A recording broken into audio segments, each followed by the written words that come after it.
Efa ndresaka an'izay fidiran'ny mpianatra izay sika dia tsy irery ireo mpianatra avy amin'ny fianakaviana sahirana teto amin'ny commune Antananarivo Renivohitra ao anatin'izao fidiran'ny mpianatra izao fa dia notsimbiny ny antoko politika HVM izy ireo ka dia nanolotra fitaovam-pianarana ho azy ireo ity antoko ity tombony ho an'ireo mpianatra ireo ny fafahana nazo izany.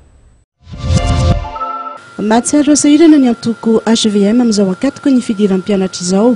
Entina namaivana ny ray aman-dreny amin'ny fampidirana ny zanany an-tsekoly, nanolotra fitaovam-pianarana 5,000 isa ho an'ireo fianakaviana sahirana ao anatin'ny boriboritany faheniny eto Andrenivohitra ny HVM ny atoandro teo.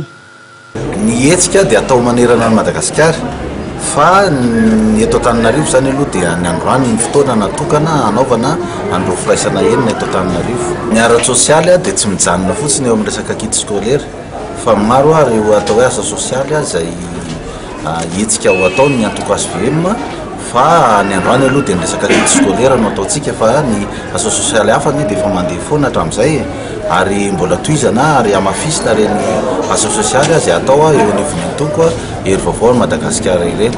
Raha ny fanazavana dia tsy hijanona eto Andrenivohitra fotsiny hetsika fizarana fitaovam-pianarana fa hita any amin'ny faritany. Hetsika ara-sosialy maro lafy ihany koa no mbola ao anatin'ny fanaram-potoana ny antoko ao anatin'ny 3 volana farany taona 2022 izao.